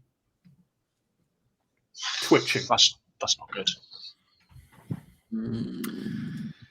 Okay. Oscar, what are you doing? What are you doing? So this the man has just done something to Mandrel, as far as I can see. Mm-hmm. Yeah, you can just see Mandrel. You don't exactly know that that it's from him. He's definitely kind of staring very fixedly at Mandrel. His gun is still kind of more in a ready to shoot position than actually aiming. Yeah, and you can see Mandrel in this kind of head tipped back, staring into nothing, eyes flickering. Oh god. Okay, so it's basically whether I think I can. There are two thoughts in my head. Either I'm going to try and break Mandrel out of that, or the car has lights on, and the door is open, which means there's the engine is running. Yes. I feel like I'm running towards the car. Sure. And I'm going to try and run this guy over. Sure. If possible, that's my plan. You don't exactly have to go past him to get to the car, but you'll certainly be near him on the dash over. So I think that's sure. I'm going to try and get in the car and start it. That's my only hope. Or like push the accelerator. I think that's fine. Yeah, let's go with that. Okay, we'll actually come back to how your action works out later, because I think that makes more sense. Mandrel, you're not getting a turn this round, obviously. In fact, let's put Mandrel to one side for the moment, shall we? Alex, let's go with Alex. What's Alex doing? It's safe to say you can peek out and see all this. Well, assuming I've just witnessed this and I've heard a noise coming up the stairs, and the reason to stay here seems to have completely gone, Alex will jump out the window as well, as there's nothing else to be done at this point. Yeah, fair enough. Yes. London Ascendant, the chronicle where everyone jumps out of the window. Give me a dexterity plus athletics roll, please. This will end poorly.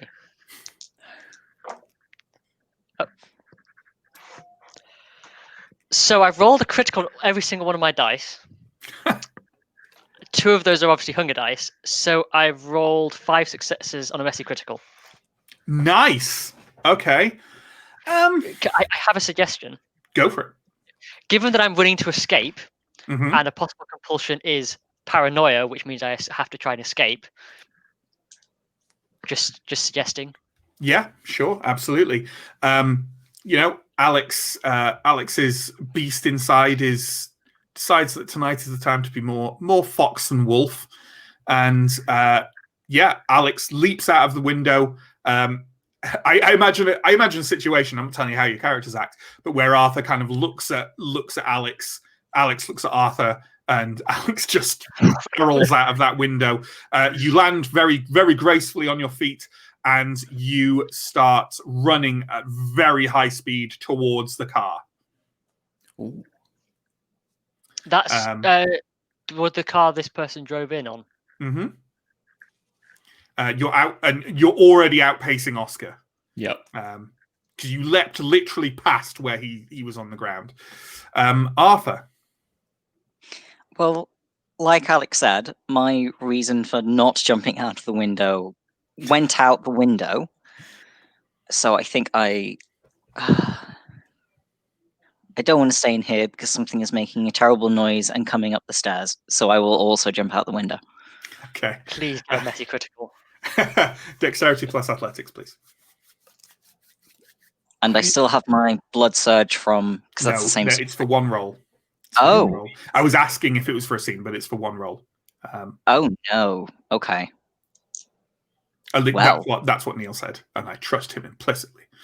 It is. Who needs doors when you've got first floor windows? Quite. 2 successes. Okay, that's absolutely fine. Okay. You land on your feet, and you don't do yourself any damage. You kind of come to a stop a bit oddly and wonkily. But yeah, you're down there now. A miracle. A miracle. Oscar, can you give me a composure plus resolve roll at difficulty 4, please? Composure plus resolve. Resolve. Okay, so that's 5 dice at difficulty 4. Mm-hmm. That is 2 successes, and I can't succeed with willpower, so that's a failure. So it's okay. So 2 successes, you said. 2 successes, yeah. Okay, so that's boom. Yes. Okay. Oscar, your kind of perception as you're running towards this car weirdly telescopes and elongates in front of you. And you feel you are moving as fast as you can, but everything around you, like Alex, flickers forward past you. Yeah, you feel it's fairly safe to say Oscar has never been on downers. But like you feel like you're moving through I'd say treacle, but you're moving through thick coagulated blood. You almost feel the blood in your body kind of like it doesn't move anyway, but it somehow becomes more indolent and sludge-like as you're just trying to push yourself forward. I think Arthur is probably in the best place to see this. Oscar literally seems to be moving in slow motion. Yep. And they're not like he is kind of moving in slow motion, but there's almost an odd visual effect around him where he seems to be like sliced out of reality and just yeah. It's really weird. I'll say. All right. I don't like it. I wouldn't. Funny you should say that. So we're back around there because that's you can hear some vague kind of crashing and horrific not whispery howly noises from that upper floor, but no one's up there to check on what those corpses are doing. Let's go wind back to the start of the round. I think it's safe to say that Alex is going first with Alex's I am fleeing away down the drive out the street. Okay. So yeah, that's what I'm doing. Okay. Yep. You are proceeding to do so. Again, I might come back to you in a little bit to just say how that might be affected somehow. But yeah, sure. Arthur.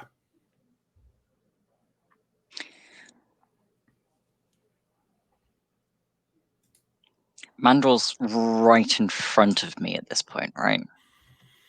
Because she yeah, right, or alongside you, in front of you, very close to you, but clearly in no state to apparently to do anything.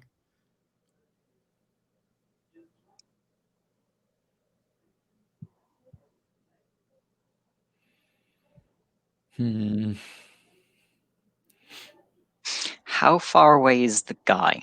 As in, if I pull out my shock stick and run at him. Oh yeah, if you charge him, yeah, you're definitely going to be able to hit him, or at least try to hit him.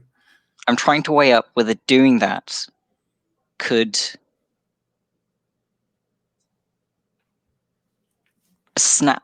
affect either of what he's doing to either of these, or if I'm just too much of a coward. What he is doing to either of those is so far beyond your comprehension of vampiric powers that you have absolutely no idea.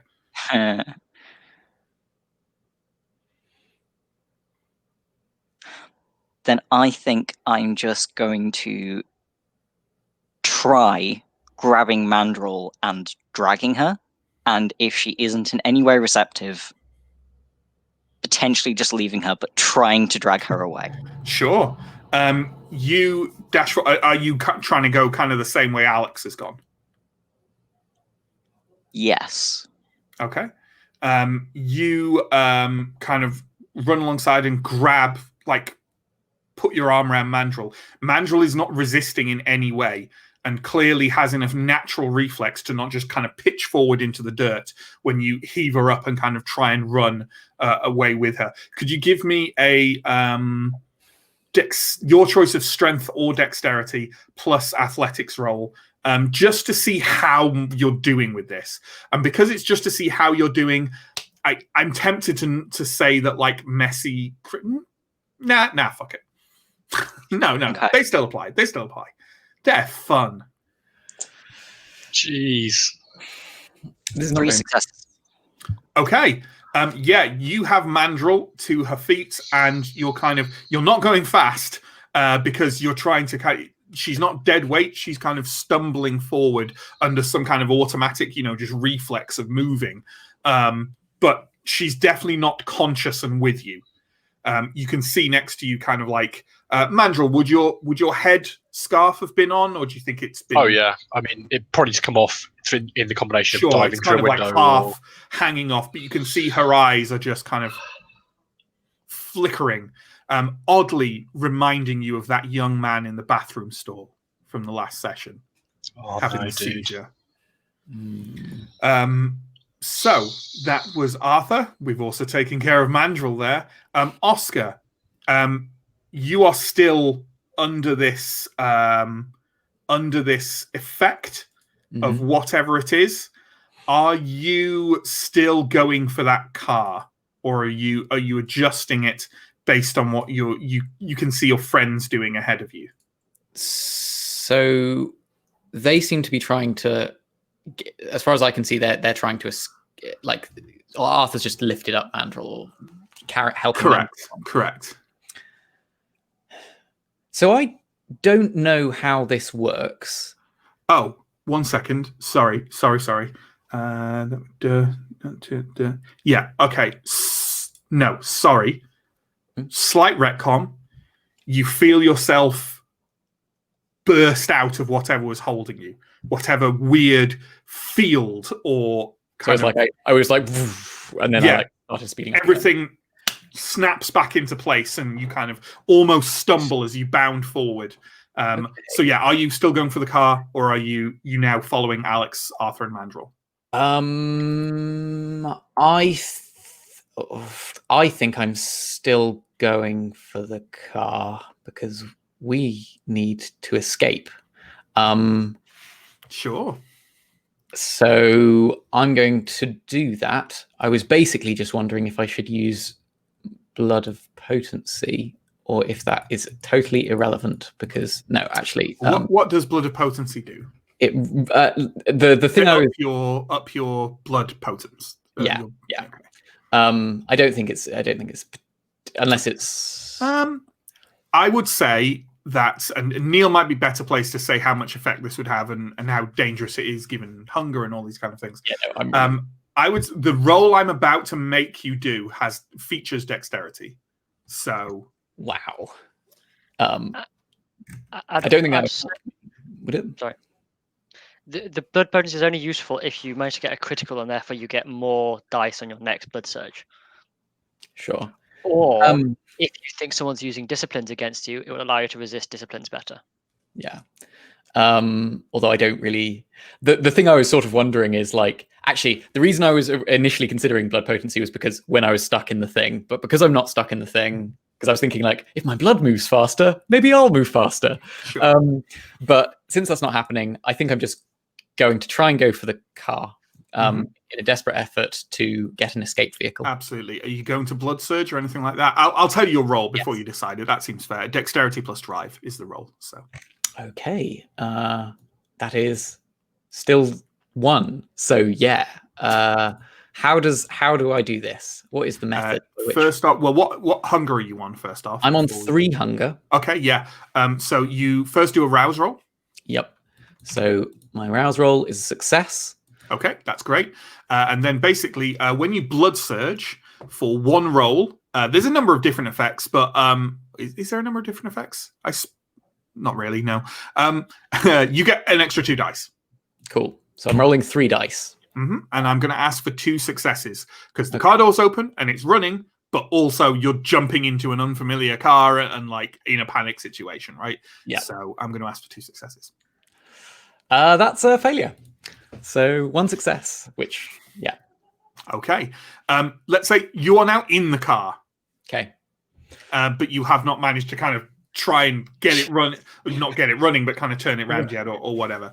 Have we missed anyone's turn this round? Any player characters' turn this round? I don't think we have we?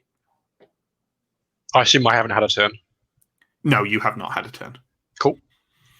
Okay. In that case, so Oscar, as the only person still facing the house, you can see 2 corpses piling out of that broken window. It's kind of, they're not jumping down. They've just crawled out and are now kind of collapsing to the ground and then kind of picking themselves up and making their way towards you. The man kind of dashes over to the door of the car, which is sort of still open. You're seated in it. Yep. And he kind of brings his gun to bear, aims it at you, and in a very kind of cold, unaffected, dry voice says, "Don't make me stain the seats." Okay.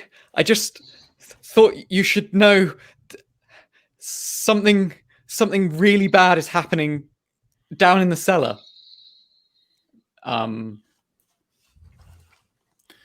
He for the briefest of moments, he does glance towards the house. Are you taking this opportunity to do something? I am going to try and push the gun out of my face and run. And kind of it as I say, it's an old-fashioned sports car. There is no canopy on the car, right? It's open top. Sure. So you're trying to push the gun out of the way and scramble over and just get out of there. Get out of the way. Okay. I'm not asking for everyone else's actions, by the way, because I'm assuming that as soon as you've reached the entrance to the driveway, you're just bolting down the street. A good way. I'm going to get to the very end of that street and then kind of peek around a corner to see if anything's happening. But yeah. Okay. Oscar. Do you want to blood surge before I ask you for another dexterity roll? Yeah, I do. Okay. So rouse check first. Rouse check. That's a failure. So now I'm on. Okay, you're on hunger 4. But not that it matters because your pool is 3. But remember, every time that you gain a hunger through rousing, that hunger does not then apply to the roll, which always makes me think perhaps you should roll the rouse check after the thing. But or I do it with a different color die D10 that I roll with the roll, so I can Sure. Do simultaneously. That's a good idea. Okay. I want a dexterity plus athletics roll, and again, I'm asking for the difficulty 2. Brilliant. Again, 1 success. Okay. So a failure. You kind of knock the gun out of the way and then start scrambling over the side of the car. But yeah, you don't get out. He backs up 1 step, takes very careful aim at you, and says, "Last warning. The corpses are almost at the front of the car." Oh God. Okay. You got me. He kind of indicates with the gun that you should get out. Yeah, I do. I get out. I don't want to die. He kind of takes one hand off his gun and makes some kind of gesture at the corpses, which are still moving towards you, kind of decaying claws reaching out, and they just come to a stop. He said, pulling the cable out of his headphones with his dramatic gesture. Oh. There we go. That's how dramatic it was. Yeah. He's indicating that you get out of the car and walk towards the house. Oh, God. Jeez. Yeah, this is bad. Yeah. Okay. So the corpses are inactive, and he's got a gun on me. I mean, then they are now shuffling. Like, if you move towards the house, they are shuffling alongside you. Dude. I need to not go into that house. I don't want to die. Okay. The others of you are like fleeing down this road. In fact, you know what, Steve? Let's brush the others aside for now. Let's just have a nice intimate moment between me and Oscar here. Goodbye. God. So he's like, how far away is he actually? From you, a few feet. A few feet, and his gun is just trained on me. Right on you. Okay, I think I have to do what he says. I think that's a valid assumption. He kind of, not frog marches you because he's not touching you, but these 2 corpses are literally alongside you. Yeah. You can smell the decay on them and hear the creak of their tendons and kind of the slight occasional snapping noise as some of their muscle separates from the bone. And he just marches you into the house, and you're kind of stood at the top of the basement stairs, and he says, "All right, turn around." You can hear him closing the door gently behind you. I turn around. Oh, God. Who sent you? I wasn't. I will know if you lie. Tell me. I don't. Oh God, I don't know. I don't know. I don't know the guy. Okay, let's look up good old dominate resistance. So this would be single command. Yeah, this will be compel. So intelligence plus resolve, please.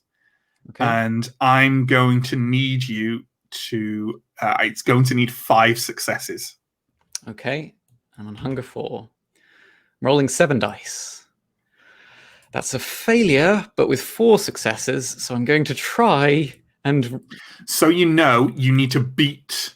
Hang on. Yes. Yeah. Because of how it works, I think effectively. Hang on. Can we bring Neill on here? Because this is an interesting judgment here. So. I can answer what you ask. The acting party wins the tiebreaker, so he's compelling. Right. So okay. So you actually need 6 successes, Oscar. Okay. So Thank you. We can get rid of the rules god now. The rules god. Yes. So I'm using my willpower to try. Okay. Yep. Go for it. Okay. That's 6 successes. Woo! no. My one failure was on.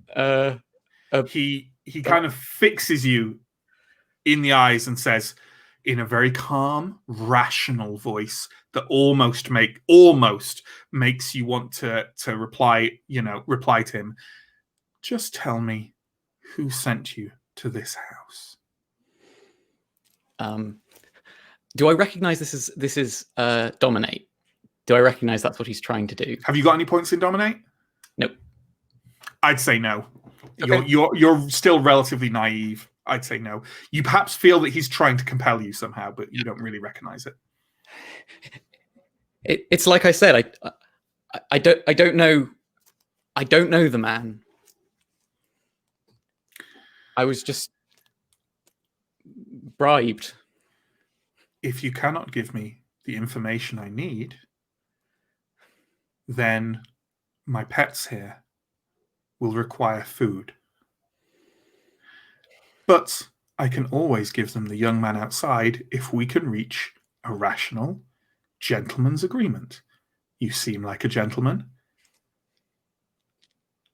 Tell me who sent you. And you can go back to your friends. I don't care for the fates of a few neonates sent here, probably against their will, to enact the orders of elders that they do not understand. But I need to know who this is, and then I will release you.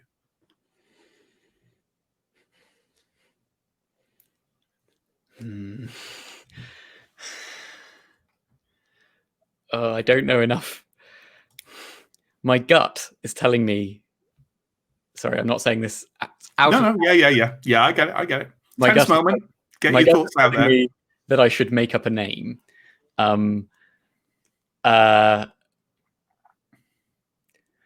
But I don't know enough vampires who aren't in the Masquerade, who aren't in the Camarilla, Sure. to bluff one. You also do you have Auspex? In Yeah. any way? Yeah. I mean, you get the impression that, perhaps there may be ways and means of telling if you're telling the truth and various things, which you don't know that this guy has, but those are that's a possibility. Let's just put that out. Okay. His name was Jack. Okay. The instant you say that name, his eyes widen. You see him show emotion on his face for the first time since you've seen him, and he looks terrified. And you just take in that moment of terror, and then the gun starts firing. And I think we'll end the session there. So bring everyone back in, please. Jeez. Bring everyone back in. Not to shoot you. So there we go. So thanks everyone for playing in that. Thanks everyone for watching that. If you've got any comments or questions in chat, please do throw them in there, and Steve will pop them up, our stream manager, and we'll answer them for you. So please go ahead and do that. While that's happening, in the meantime, let's get our typical advertising out of the way. If you like what you've seen tonight, please do follow us. It's lovely to get follows. We have loads of links down below. We have our VODs over on YouTube. If you want to watch this series for the very, very beginning, then check that out. We have all our social media, which is usually Telling Tales RP, but not always. So yeah, have a look in the links below. We have a Patreon. If you love what you've seen, why not support us? We do appreciate it. Yeah, we have another series that happens every Wednesday night starting at 8:00 p.m. GMT. And that is Symbaroom, which is a wonderful dark fantasy system from Free League. And that's lovely and wonderful. And while we wait for anything to pop up in chat, there we go. Don't know the rules of V5, but I think the sliding success makes more sense for the story. I think, Neill, you popped in private chat that you had thoughts on this as well. Yes, it also is fully supported. For instance, there's a free quick start, which is one of my least favorite chronicles, but it's like a free chronicle you can get, really short one from Madivius website, and that includes sliding scales as a standard. Right. So it's commonly accepted one. I think it makes sense, and otherwise the system's a bit too black and white in its results. And sometimes, a lot, even like half the time or so, I think it feels more right to just judge degrees of success from a baseline of failing at 0. So yeah, I'll go with that. If people have problems with it, let me know, and let me know why. Although if your reason is that's not what's in the book, I probably won't listen to it. No, I said that the wrong way. If that is your reason, I will brush that aside because rules are meant to be adjusted. Anything else from chat? Any questions? Any comments? I'm half expecting some people off this. There we go. This from John. The Tremere aren't going to be happy that we've lost their new baby. I don't know. Astrid didn't seem that bothered. True. I'm half expecting some comments. I don't know how many World of Darkness experts we have out there, but there are some nice little nuggets of pre-V5 vampire stuff in that story if anyone picks up on them. But yeah, there we go. And indeed non-vampire. But yeah, okay, if we don't have any more comments or questions, thank you for watching again. Hopefully see you next week at the same time for this. Hopefully see you tomorrow and in the weeks after that for Simp Room as well. Take care of yourselves out there, be safe, and we'll see you soon. Goodbye. Bye.